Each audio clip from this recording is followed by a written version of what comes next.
Selamat petang, mitra Sukarno TV Nusantara. Selamat bertemu kembali di channel kami. Dan alhamdulillah hari ini di studio kita kedatangan seorang pakar ekonomi kreatif yang sudah tidak asing lagi, yang sering melakukan pendampingan terhadap para pelaku UMKM, dan akan kami sapa beliau. Siapa dia? Selamat petang, Pak Anto Suroto. Pak Yogi, saya kira mungkin hal seperti ini ada satu momen yang cukup baik. Satu, memang dalam kondisi Lebaran, setelah Lebaran ini. Yang kedua, suasana untuk menghadirkan kebangkitan ekonomi kreatif Indonesia, khususnya di kalangan UMKM. Baik, kebangkitan ekonomi UMKM. Ini menarik sekali. Kita tahu bahwa sekarang ini dengan adanya perdagangan secara global, sehingga banyak produk-produk dari luar yang menerpa di sektor ekonomi Indonesia ini, tentu ini berdampak juga terhadap para pelaku di situ. Nah, bagaimana Pak Anto Suroto selaku pelaku di sektor UMKM yang sering melakukan pendampingan melihat itu, apakah memang ada celah-celah untuk sebagai momentum untuk menjadikan kebangkitan? Sebenarnya kalau kita katakan celah, sudah pasti ada celah. Tapi kita walaupun bagaimana harus kiblatnya itu regulator pemerintah juga harus memihak. Artinya memihak. Contohnya di marketplace yang sekarang ini lagi digalak-galakan misalnya. Sementara UMKM kita daya ungkitnya tadi masih belum bisa, artinya menyaingin dengan produk-produk import yang masuk di Indonesia. Jadi disitulah yang saya selalu menekankan, apakah ada UMKM tadi yang sudah mempunyai stok lot. Ada stok lot itu sisa gudang yang masih bagus, dan itu bisa dijual untuk menyangkut industri kreatifnya tadi, daya saing. Yang kedua, kenapa di situ daya saing? Supaya harganya tadi nggak terlalu mahal. Hal yang kedua sebenarnya sangat simpel lah, namanya kreativitas ini sekarang ini lagi populer masa pandemi ini, seperti makanan dan minuman, kuliner, atau juga hidroponik. Sebenarnya kalau memang kita fokus, artinya itu bisa, dalam arti kata, cuman ya itu tadi terbentur yang namanya infrastruktur. Infrastruktur yang UMKM ini memang sangat lemah lah artinya, karena pertumbuhan kita ini kan, UMKM ini kan dengan seperti pertumbuhan jamur tiram gitu di waktu musim hujan. Jadi tidak tersusun, tidak termonitoring gitu. Baik, supaya ada pencerahan terhadap para pemirsa di Sukarno TV. Ya. Yang dimaksud dengan infrastruktur itu apa? Kira-kira apa secara konkret gitu? Jadi kalau menurut APIKI sih ya, infrastruktur itu seperti hal-hal yang menyangkut tingkat profesional atau skill. Jadi difokuskan saja siapa UMKM yang telah memiliki skill yang memang mau berubah. Karena ada tanda petik ingin, belum tentu mau. Artinya di klaster. Nah, di klaster. Klaster-klaster tadi itu yang dulu diangkat dulu. Jadi hal kayak gini kalau memang pemerintah itu sebagai regulator atau kebijakan tadi bisa fokus dengan hal itu, saya kira cepat bangkit, menurut pendapat saya ya. Artinya itu yang saya amati beberapa kota ini, baik itu di daerah maupun di DKI sendiri. Baik, dengan adanya kebijakan yang saat ini sudah dilakukan oleh pemerintah, apakah itu masih belum cukup untuk membangkitkan sektor UMKM ini supaya bisa mandiri di negeri sendiri? Nah, inilah pertanyaan sangat bagus. Apakah sudah cukup? Dibilang cukup, nggak cukup.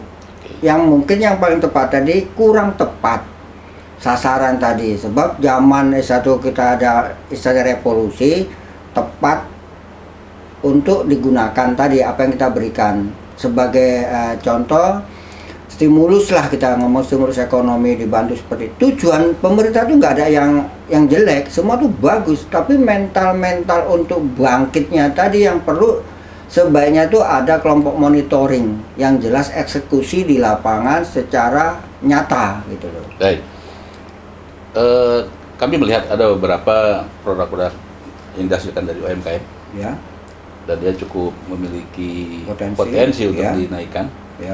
Tapi sejauh ini itu hanya berada di sektor tertentu ya. Dia outlet tertentu. Ya. Dan bagaimana mereka ini bisa merambah ke pasar-pasar modern? Ya. Apakah itu harus ada kiat-kiat khusus secara itu?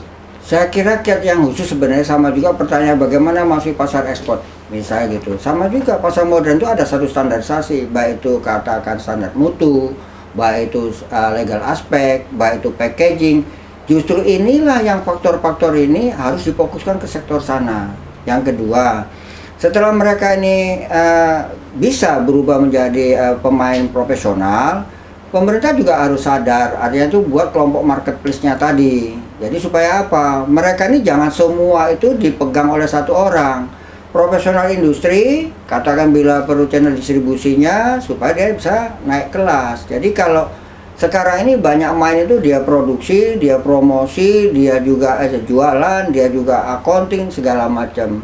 Sementara kekuatan modal untuk UMKM itu sangat-sangat riskan untuk membesarkan seperti itu. Maka teamwork tadilah, kolaborasi dan sinergi yang kita butuhkan sebenarnya bukan one man show, tapi teamwork.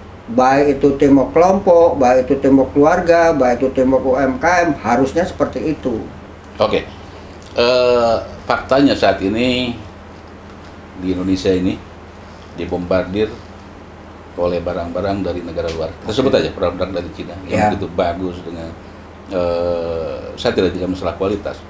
Ini tapi masyarakat melihat bahwa barang ini mudah didapat dengan harga yang murah. Nah, bagaimana Apiki melihat hal-hal seperti itu? Saya melihat kayak gini ini sudah 5 tahun yang lalu. Sebenarnya itu sudah saya bicara sering di dalam acara-acara kita motivator sering. Pasti otomatis daya saingnya tuh kalah atau kurang bersaing lah. Nah, sementara di pasar yang ada, contohnya marketplace, itu mereka tuh sudah punya stok lot gudang yang barang untuk dikeluarkan. Maka dia tuh nggak menyebutkan pesan 100.000 ataupun enggak, sekian habis berganti terus seperti itu. Untuk mengklasterkan seperti inilah kita ini mesti mempunyai suatu kelemahan ya atau kekurangan tadi. Artinya tadi siapa yang punya kepedulian ke sana. Maka Apik ini mencoba, walaupun kita hanya satu titik ucapan kita, cobalah kita mempunyai manfaat seperti apa. Maka hal-hal seperti inilah kita banyak menggandeng media-media yang kita ingin membuat UMKM bangkit. Karena kita sudah planning seperti Pak Presiden kita, Pak Jokowi tadi, 2025 Indonesia negara maju, 2045 negara emas, misalnya itu kan. Secara prinsip itu betul sekali apa yang menjadi target ataupun katakan negara kita. Sebab bahan baku melimpah, SDM kita melimpah, cuman proporsi untuk menempatkannya tadi yang sedikit perlu ditata gitu. Jadi perlu ada sinkronisasi berarti? Harusnya. Maka kita sebut bagaimana caranya menyikapi UMKM bangkit. Buatlah itu surat keputusan bersama. Apakah itu 3 menteri, seperti sekarang Badan Investasi buat keputusan bersama. UMKM bangkit pun diperlukan itu. Pasti dibutuhkan itu subsidi. Bagaimana yang mau lebih mudah? Yaitu pajak itu dikurangi. Misalnya lah PPN tadi mungkin bisa ditunda sementara waktu. Misalnya 2023 dan lain-lain, itu pemerintah yang lebih paham lah. Baik Pak Tok, bisa terakhir tolong sampaikan atau barangkali bicara kepada pemirsa Sukarno TV di Nusantara terkait dengan bagaimana sektor kebangkitan ekonomi ini yang menurut Pak Anto berdasarkan dari pengalaman ini yang mungkin bisa dijadikan sebagai aplikasi oleh mereka untuk tidak usah protes, tidak usah komplain, usaha saja terus. Itu nanti akan ketemu sendiri tuh, jalannya itu akan ketemu. Daripada kita berdebat, daripada kita protes, toh nggak solusi.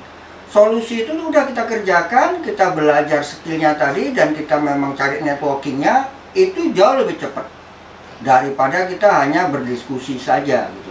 Menurut saya seperti itu. Lakukan saja. Bagaimana kamu rasanya itu ikhlas atau enak atau nyaman, walaupun kebutuhan ekonomi kita sangat mendesak, daripada tidak berbuat sama sekali. Sukarno TV dimanapun Anda berada, wawancara khusus dengan pakar ekonomi kreatif Anto Suroto, dan sampai ketemu di lain waktu dan kesempatan.